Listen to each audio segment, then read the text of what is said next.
Good morning, children. So, we were discussing the crop production processes, right? Last class we discussed about the need for irrigation and its techniques.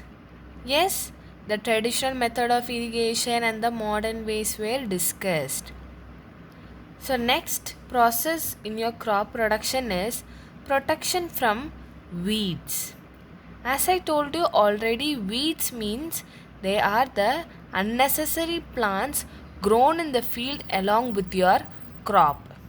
Okay, it is mainly the grass which grows along with the crops in your farm.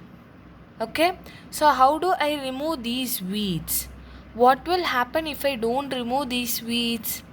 These weeds may be harmful once it is harvested along with the crops and reaches to the human beings. Okay, so that is the reason we stress on the removal of weeds, and it is considered as a process in the crop production. Okay, so how do I remove these weeds? These weeds are removed either by using kurpi and seed drill. These both are manual, and weedicides are the application of some chemicals like 2 and 4D, okay, so that the weeds are removed. So I will be using a tool called kurpi or seed drill to remove the weeds. I will just cut out the weeds from the crops. Okay. Weedicides is the application of chemicals. These chemicals are having the potential to kill the weeds without affecting our crops. Okay.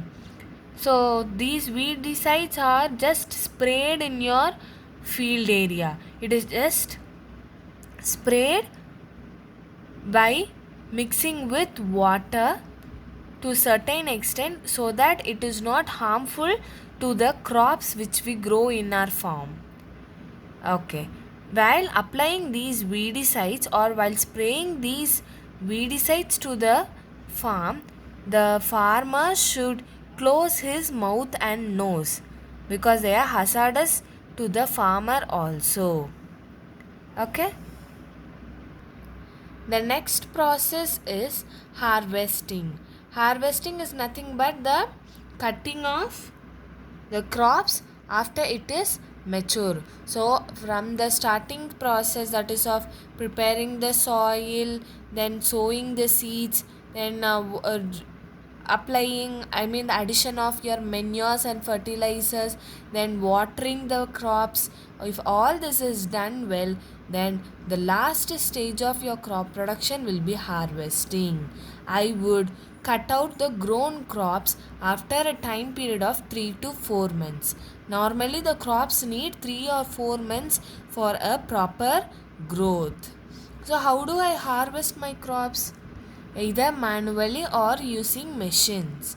If manually means I use a tool called sickle, and with the human beings as labor, I cut out the crops. Okay, you can refer the picture in your textbook for the image of sickle. Okay, then the next thing is a harvester. Harvester is a machine which can cut out the crops. Combine thresher is also another machine which is used for two ways. It can do both the harvesting as well as threshing. Do you know what is meant by threshing and winnowing? These processes you have already learnt in your lower grades. Threshing and winnowing means we are going to separate the seed grains from the crops. Now you would have seen in the movies and all. Once the paddy crop is grown, the people would tie it some few crops together and they would beat it on the floor so that the seeds get separated from the crop, and the remaining crop without seed will be called as husk. It is a wastage. Okay, so the process of separating the seeds from the crop is called as threshing. These machines like harvester and combine thresher are going to help us instead of manual work. Okay, the next stage in your crop production is storage. This is a very important stage for a farmer. If he has grown all his crops in a good healthy way, and if he failed to do this storage properly, his entire work for 3 to 4 months would be utter waste, because we need to protect the crops from insects, rats, and microorganisms like fungi and bacteria. You have learnt in your lower grades that fungi is a microorganism which starts to germinate if the condition is either warm or dry. Okay, the fresh grains after collected from harvesting will be wet in nature. They would have some kind of moisture content in it. They would have the water availability in them. We should first dry them.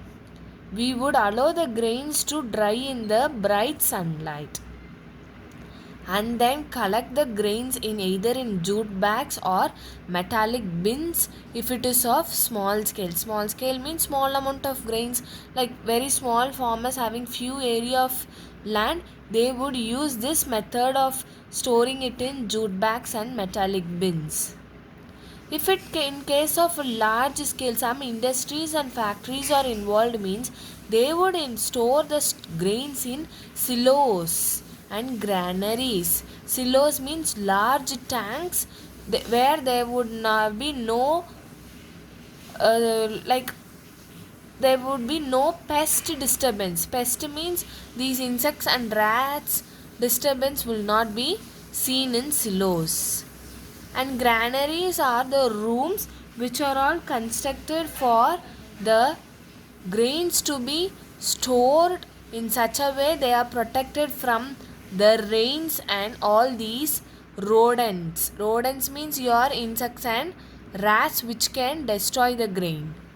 Okay, even you could have seen in some movies that there in the farm itself they would have constructed a very small hut like structure, a building or a room with a open to the sunlight in one corner, and inside they would store the grains as humps and humps. Okay, so that the direct sunlight will fall on the grains and the grains are dried. If you are storing the grains in home, people use dried neem leaves as the protection. And if in case of godowns, they use some chemical treatments also for protecting the grains, because the grains are stored for long period. Your rice, paddy, wheat and all will be stored for more than years. So they need some protection from the insects. This is a very important stage in your crop production. Next, we have the animal husbandry. This is also an important process in the crop production. We have the farms in our houses to grow the animals, to rear the animals like chickens, cows, buffaloes, fishes, and we get the eatables from the animals also. The food sources is of two types, plants and animals. If we are if we are nurturing the animals with proper care and shelter in a large scale, then I call the name as animal husbandry. It means growing of animals for food products. You know that fish is good for health. From the fish I get the liver oil which is rich in vitamin D. So I grow the fishes and I manage them, I take proper care of them. Then if I am growing it in a large scale, then it is also considered as animal husbandry. From the chickens I get the chicken which we eat as a non-vegetarian food, and from the cows and buffaloes I get the milk and dairy products. Okay, so the proper care and shelter given to the growth of animals on a large scale will be called as animal husbandry. This is also included as a crop production management. Okay, children, with this your first chapter gets over. I request you to finish off the book back exercise today as your homework. With the next class, we can move to the fair notes of this chapter. Read the chapter and see once. If you have any doubt, you can call me. Thank you, my dear children.